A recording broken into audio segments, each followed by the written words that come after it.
perhitungannya. Perhitungannya ini. Contoh perhitungan.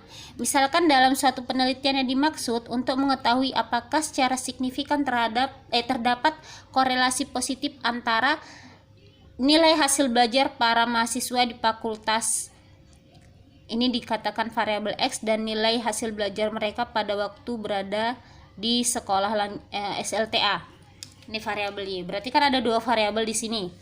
Hubungannya apa? Hubungan nilai belajar mereka ketika di fakultas dan ketika di SLTA. Katanya di sini mahasiswanya ada 20. 20 ini N-nya. N-nya. Nah, inilah datanya. Datanya bisa dilihat di tabel 5.1. Ini dia tabelnya. Ini nomor urutnya ada 20 mahasiswa. Berarti kan sesuai dengan yang kita lihat tadi, katanya kurang dari 30. Ini nama mahasiswanya, kita buat inisialnya A sampai T. Kemudian ini min nilai hasil ujian semester di fakultas. Nah, nilai ujian mereka yang di fakultas dikatakan X, nilai yang di SLTA di sini dibuat Y. Ini nilainya. Sudah diketahui. Nah, ini adalah bentuk soalnya. Nah, sekarang kita buat tabel yang baru. Ada penambahannya. Kolomnya bertambah. Nah, ini subjeknya. Orangnya ada 20 N-nya, kemudian ini X-nya, ini Y-nya. Nah, ini dia X kecil.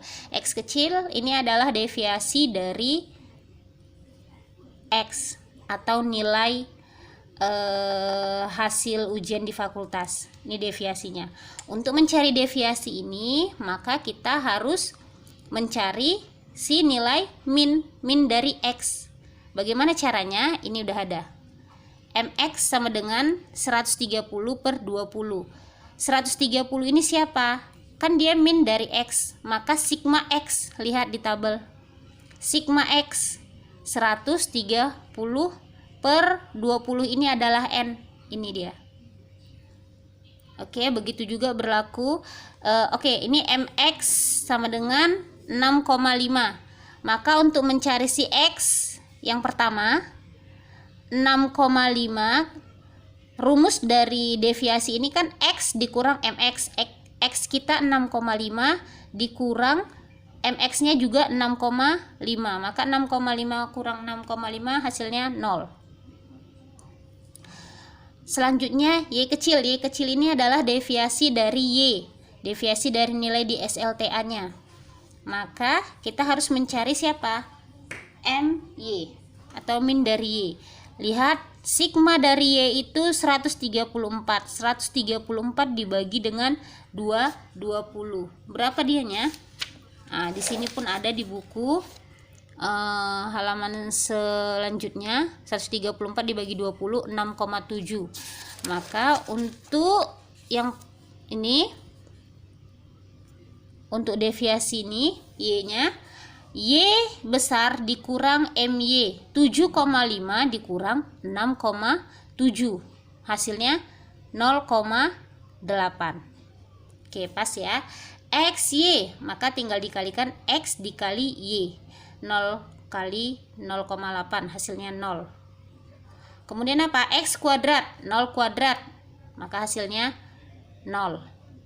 Y kuadrat, 0,8 kuadrat, 0,64. Oke, maka kita sigmakan seluruhnya, dapatlah nanti hasilnya. Ketika sudah dapat hasilnya, maka kita bisa mencari siapa? Yang pertama itu SD, SDX. Kita harus tahu dulu rumusan kita itu, rumus yang mau kita cari itu kan ini, sigma XY udah ada di tabel, N udah ada di tabel. Standar deviasi X dan standar deviasi Y ini yang belum ada. Nah, itulah yang kita cari. Nah, yang mana dia? Kita carilah dia di ini dia. SDX akar dari sigma X kuadrat per N. Sigma X kuadrat.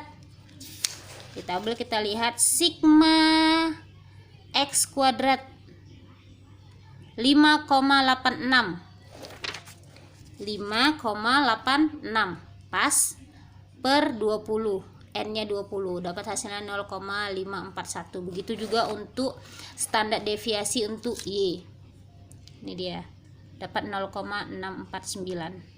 Maka dengan nilai-nilai yang sudah kita dapat, kita substitusikan ke rumus korelasinya tadi. Sigma XY di tabel berapa? X kali Y, jumlahkan semuanya 2,18 per N-nya 20. SDX dan SDY kita substitusikan, maka dapat hasilnya 0,310. Inilah dia nilai korelasi kita. Nah, nilai kita ini harus kita interpretasi. Itu maksudnya gini, diartikan. Ini harus diartikan. Apa artinya kalau kita dapat 0,31 ini? Nah, ada dia dua cara seperti tadi sebelumnya. Ada dua cara. Yang pertama, caranya itu secara kasar. Jadi kalau secara kasarnya itu atau secara sederhananya, nih di sini dari perhitungan di atas telah berhasil kita peroleh RXY sebesar 0,310. Jadi kalau misalnya kita lihat, kalau misalnya kita lihat nggak ada tanda negatif di dalamnya, dia bernilai positif, berarti kita tahu korelasinya itu positif atau searah. Jadi kalau nilai dari si X tinggi, maka itu nanti berdampak ke nilai si Y. Gitu. Jadi korelasinya itu terdapat hubungan searah atau positif. Para mahasiswa yang pada waktu SLTA memiliki nilai belajar yang baik, maka setelah di fakultas dia akan mendapat nilainya baik. Kan searah dia, baik dan baik. Kemudian kita lihat juga, katanya kan dilihat ke tabel 0,310. Kalau kalian perhatikan, tadi kita ada tabel di halaman halaman 193. Di halaman 193 ini kan ada rentang-rentang untuk nilai korelasinya. Lihat 0,310 itu di mana rentangnya? Di sini, yang kedua, antara 0,2 sampai 0,4. Jadi kalau katanya untuk yang kedua ini itu antar variabel X dan Y terdapat korelasi yang lemah atau rendah. Jadi walaupun dia terdapat korelasi positif, dia searah, tapi dia dikatakan lemah. Kalau lemah itu berarti tidak terlalu bisa dipertanggungjawabkan. Jadi nih, sekalipun terdapat korelasi positif antara variabel X dan variabel Y, nggak nampak. Namun korelasi ini adalah korelasi yang lemah, hubungan di antara keduanya itu lemah dan rendah. Itu untuk interpretasi yang pertama. Kalau yang kedua, kita harus merujuk ke tabel yang di belakang tadi, tabel dari nilai product moment. Jadi langkah pertama kita harus buat dulu hipotesis alternatif dan hipotesis nihilnya, HA dan H0. HA berarti ada korelasi atau terdapat korelasi. Kalau H0 itu tidak terdapat korelasi. Langkah ketiga, kita harus mencari nilai DF, degree of freedom. DF itu rumusnya N dikurang R, di mana N itu adalah jumlah dari sampel kita dan NR adalah jumlah variabel kita. N kita berapa? 20. NR kita 2. Maka 20 dikurang 2, hasilnya 18. Nih, di sini ada. Oke. Setelah itu, katanya dia langkah keempat berkonsultasi pada tabel nilai R. Nah, baliklah kita ke halaman yang belakang, yang halaman 401. Nah, 401 ini kan dia tabel dari nilai R. Nah, cara bacanya perhatikan. DF kita tadi kan N dikurang NR, 20 dikurang 2, 18. Ini dia nilainya 18. Nah, harga banyak variabel yang dikorelasikan 2, ya kan? Ini kan tuh dua variabel, sesuai kita 2 variabel. Kemudian ini taraf signifikannya ada yang 5, ada yang 1. Kalau yang 5 dia 0,444 3 kali. Kalau yang 1% dia 0,561. Kita gunakan yang 5%. Kita gunakan yang 5%. Kenapa yang 5%? Nah, saya sudah pernah jelaskan ini sama kalian.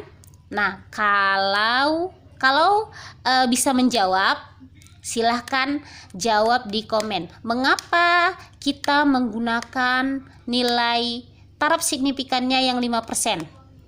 Oke. Nah, kita gunakan yang 5% aja, yang 0,444. Nah, sekarang kita bandingkan. Kita sudah dapat tadi nilai R di tabelnya 0,444. Nilai kita berapa tadi dapatnya? 0,310. Kalau kita bandingkan, siapa yang lebih besar? RXY atau R dari tabelnya? Ternyata setelah kita bandingkan, R dari tabel itu lebih besar daripada RXY kita. Nah, kalau sudah lebih besar, maka di sini